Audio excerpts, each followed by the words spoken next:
few moments later. Baik, di sini saya akan menjelaskan materi yang pertama, yaitu jelaskan definisi akidah secara etimologi, terminologi, serta penerapannya dalam kehidupan sehari-hari. Secara etimologi, kata akidah berasal dari bahasa Arab al-aq yang berarti ikatan kuat, simpul, atau keyakinan yang memikat hati. Maknanya yaitu sesuatu yang diyakini dengan pasti dan tidak mudah goyah. Secara terminologi, kata akidah adalah keyakinan dasar dalam Islam yang tertanam kokoh dalam hati mengenai Allah, malaikat, kitab, rasul, hari akhir, dan takdir yang tidak menerima keraguan dan menjaga fondasi seluruh amal.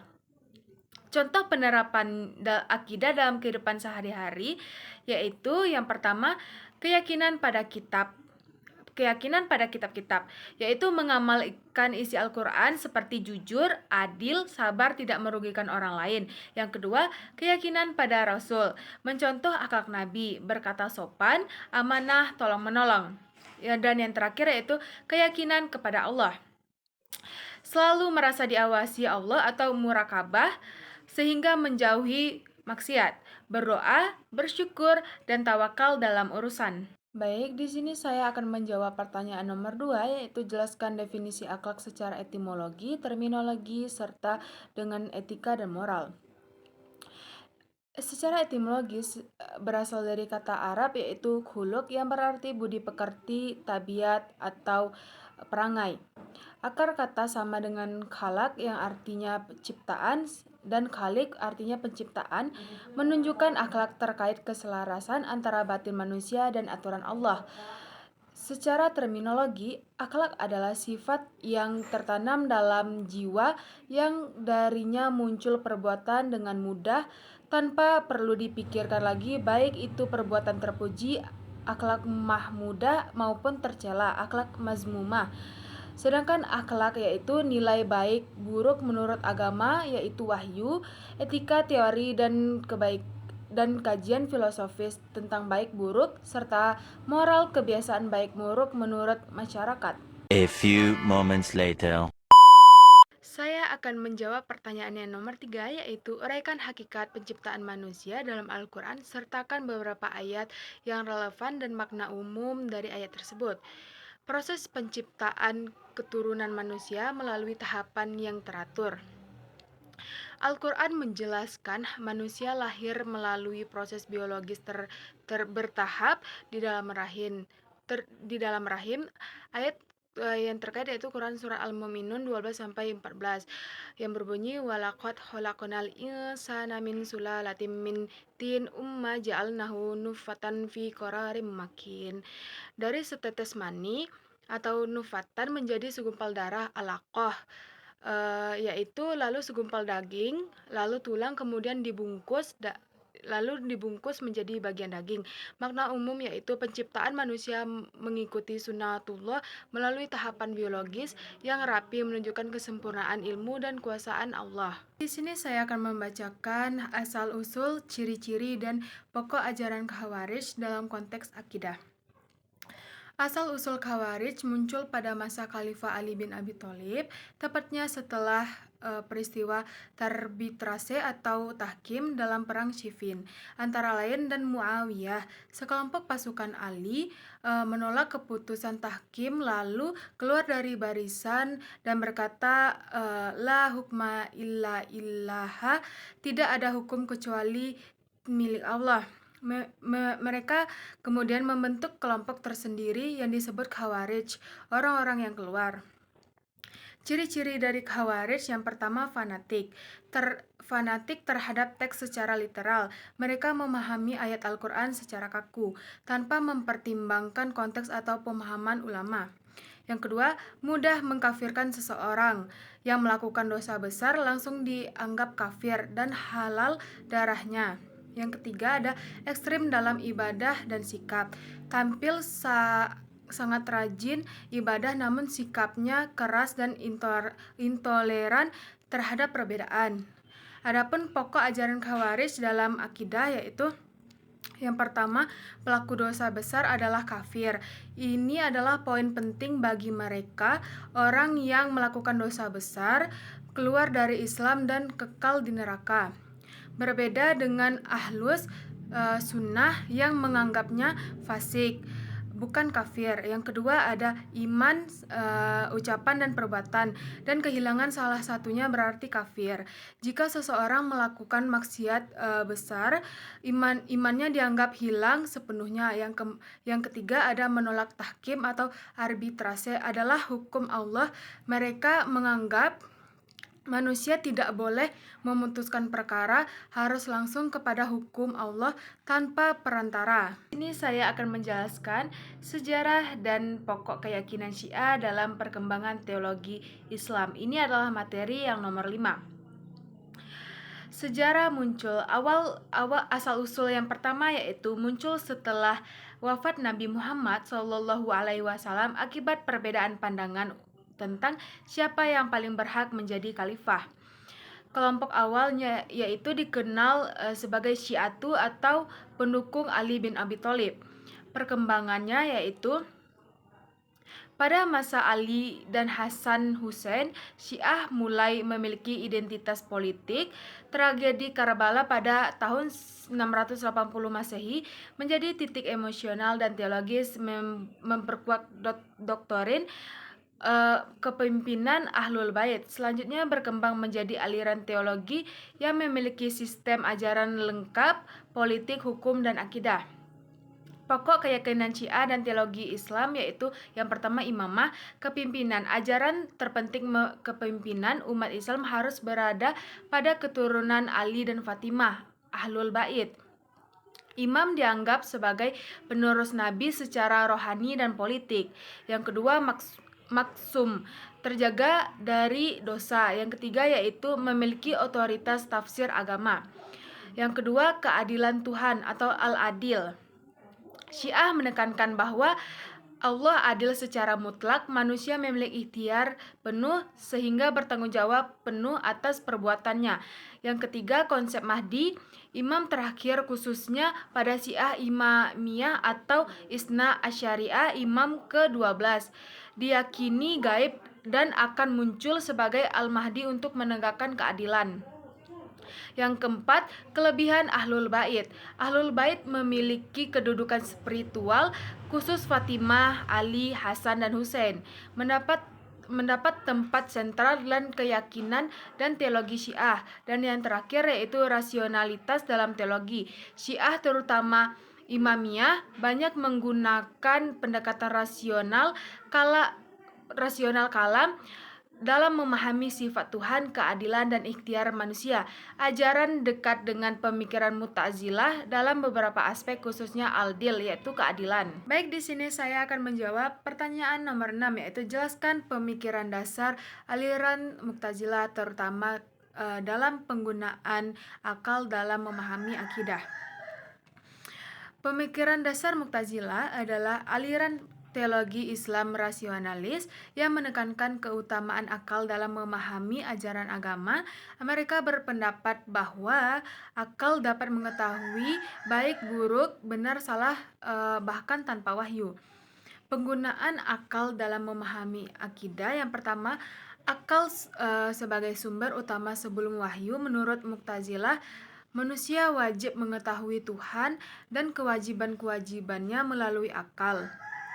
Bahkan sebelum menerima wahyu, menakwilkan ayat-ayat mustasyihat, yaitu ayat-ayat yang menyebutkan sifat Allah secara zahir. Misalnya tangan Allah ditakwilkan secara rasional agar tidak menyerupai makhluk. Tujuannya menjaga keesaan dan kesucian sifat Allah atau tanzih. Yang ketiga ada keadilan ilahi. Akal digunakan untuk menegaskan bahwa Allah tidak mudah berbuat zalim. Karena itu manusia dianggap sepenuhnya memiliki kehendak dan tanggung jawab moral.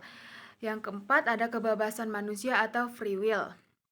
Manusia menciptakan perbuatannya sendiri. Allah tidak menentukan perbuatan jahat karena itu bertentangan dengan keadilan ilahi.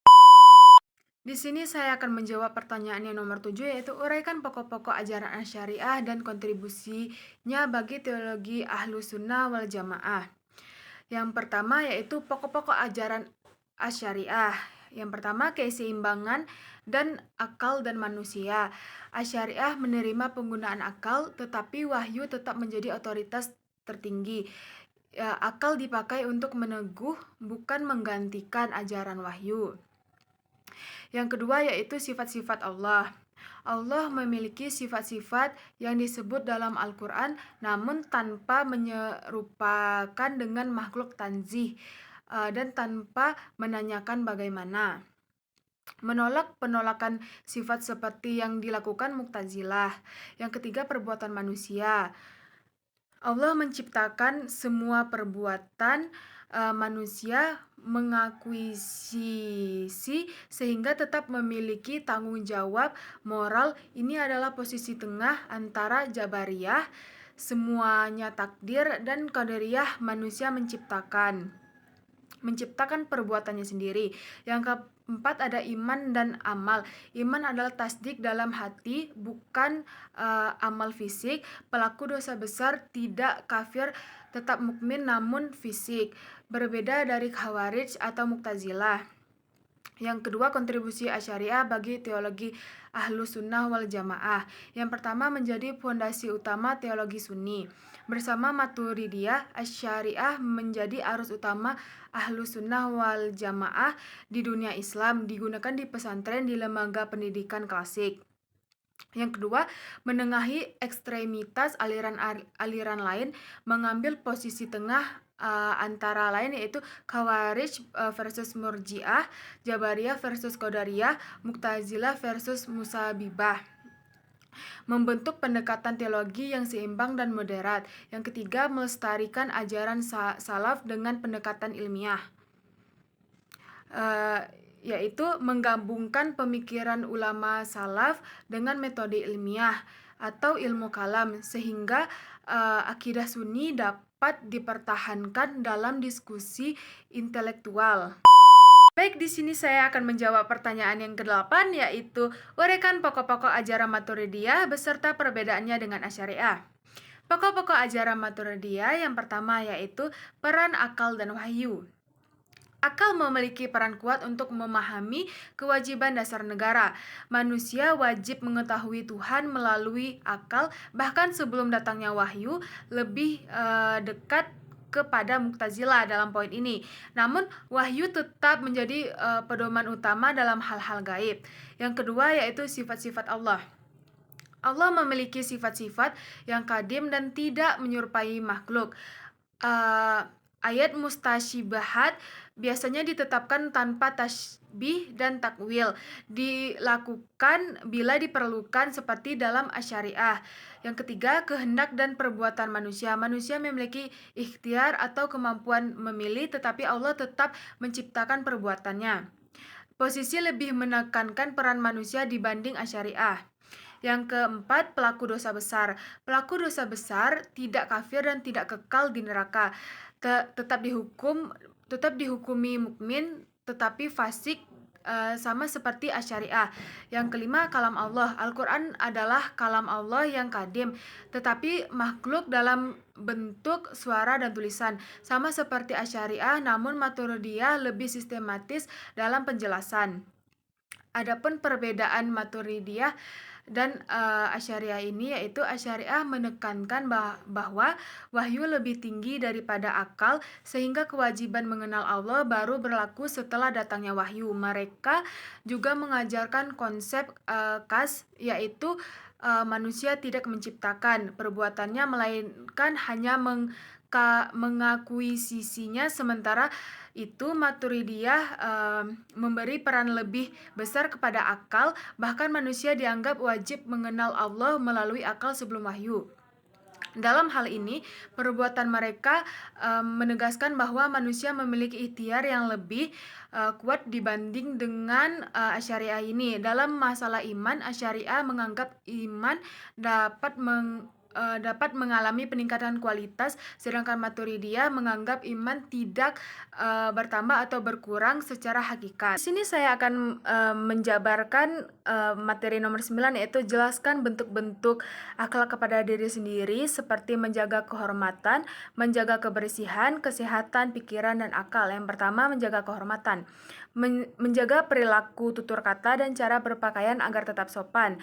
Menjauhi perbuatan tercela seperti mencuri, berbohong, atau bergaul yang merusak martabat diri. Yang kedua yaitu menjaga kesehatan, merawat kebersihan badan, pakaian, tempat tinggal, dan lingkungan. Contohnya mandi dengan teratur, menjaga kebersihan mulut, serta tidak membuang sampah sembarangan. Yang nomor 3 yaitu menjaga kesehatan, makan makanan yang halal dan bergizi, berolahraga, cukup tidur, serta menjauhi kebiasaan yang merusak tubuh sepertinya merokok, bergadang berlebihan. Yang nomor 4 yaitu menjaga pikiran. Menghindari hal-hal yang memicu stres, iri dengki, dan prasangka buruk, mengisi pikiran dengan hal positif, motivasi, dan memelihara ketenangan hati. Yang nomor 5 yaitu menjaga akal, menggunakan akal untuk hal yang bermanfaat, memperbanyak membaca dan belajar, menghindari tontonan atau aktivitas yang merusak logika, serta berpikir kritis dan bijak dalam mengambil keputusan. Pertanyaan nomor 10 yaitu jelaskan bentuk-bentuk akhlak kepada sesama dan masyarakat lengkap dengan contoh penerapan dalam kehidupan sehari-hari. Yang pertama yaitu tolong-menolong. Membantu orang lain tanpa mengharap balasan, contohnya seperti membantu tetangga dalam kesulitan, ikut gotong royong, atau membantu teman mengerjakan tugas. Yang kedua yaitu amanah, dapat dipercaya dalam menjaga tanggung jawab, contohnya seperti memegang rahasia, menyelesaikan tugas dengan tepat waktu, menjaga barang titipan dengan baik. Dan yang terakhir ada sopan santun, berperilaku baik dalam interaksi sosial, contohnya seperti mengucap salam, mengetuk pintu sebelum masuk, berbicara dengan kata-kata lembut. A few moments later.